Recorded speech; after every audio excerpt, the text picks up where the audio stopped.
Join PressBox and Hooters before every home game at the foot of the Austin Street Bridge, where you can see the Hooters girls and pick up a free Baltimore football game roster. All right, and as we welcome in the new year, Rob and I want to give you some of our picks and predictions for 2011. This is the first time we've had a long segment that we can just talk sports. Absolutely.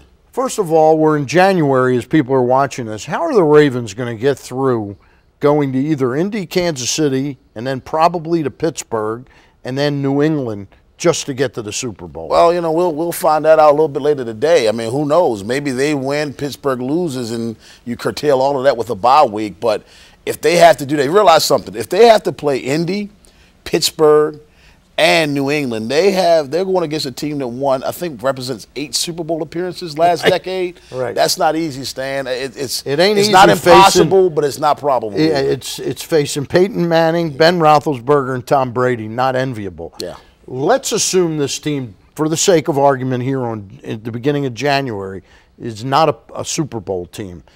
Do we have coaching changes in 2011 on the Ravens staff? Your cover story for PressBox this month is Liars Club for December. Yeah.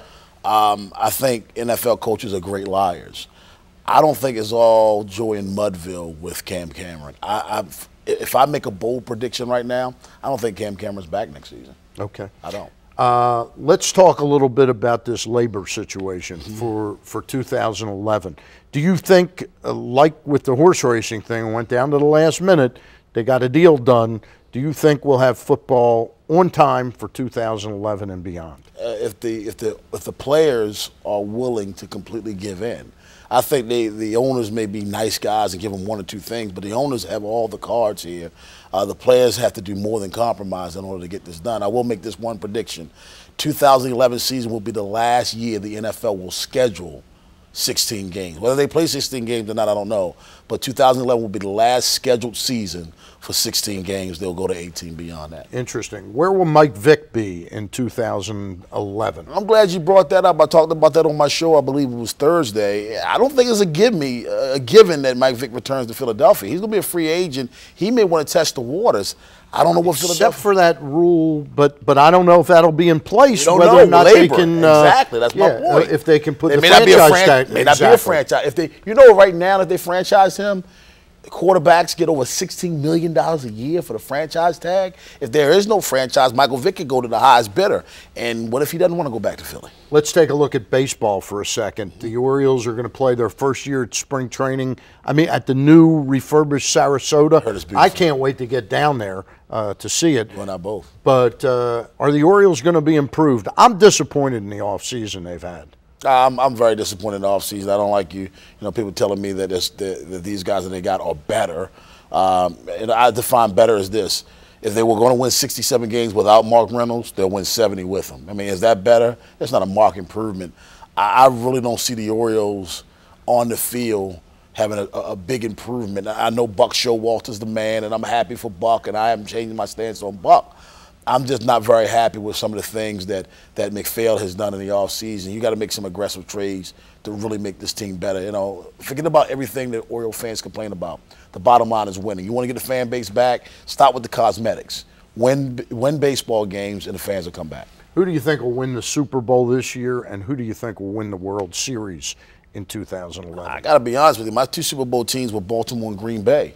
And Baltimore's in, and Green Bay later on the day will try to make his way in. Until those two are eliminated, I just think they're still the best 2 teams in their respective conferences. The only outside team I see, I don't believe in Atlanta. Yep. I would say the Saints will get back before anybody else gets back in the NFC. I think the Saints are going to end up playing for the Super Bowl against probably New England. Okay. I really think so. I don't think either one number 1 seed makes it to the Super Bowl. All right. Let's take a look at Maryland. Who's going to end up being the football coach in the next few days? I'm hoping Mike Leach. If not, the offensive coordinator down at Auburn, of course, is an outside chance. You know, everyone's saying it doesn't make sense to fire Ralph Regent after a 9-win season, now the ACC Coach of the Year. You got to understand something. That was not a football decision. That was a business decision. When you can't sell out, it's 38,000 people at a bowl game when you're playing right down the street, and half of them are East Carolina Pirates fans.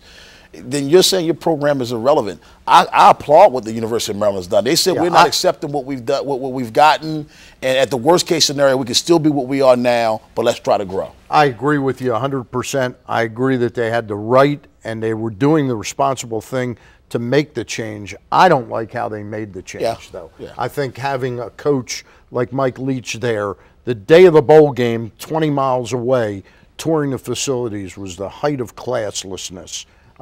So we'll see. Gary Williams better watch his back because they can do it to Ralph. No, Gary Williams is a completely different situation because Gary Williams is good business. I'm kidding. And you know what? I'll go there and picket. They fire Gary Williams. Really? I'll have a picket sign. All right. Hey, it's time for our photo of the week. And that is brought to you by Ferocity MMA. Let's take a look at the photo of the week brought to you by Ferocity MMA Club and Gracie Jiu-Jitsu Academy, offering classes 6 days a week for amateurs, beginners, and professionals. Go to ferocitymmmaclub.com for details. Sabina Moran captured this picture of Ed Reed as he grabbed his second interception against the Cleveland Browns last weekend. It was Reed's sixth interception of the season already in the 10th multi-pickoff game of his career. The Ravens have never lost a game where Reed has 2 interceptions in a game. I just hope he gets 2 every game. That's what he's got to do. 2 every game in the playoffs. For more photos and this and other Ravens games, visit PressBoxOnline.com. And you can change your life with Investors United. School of Real Estate. Go to investorsunited.com now for details. We love Gary Williams.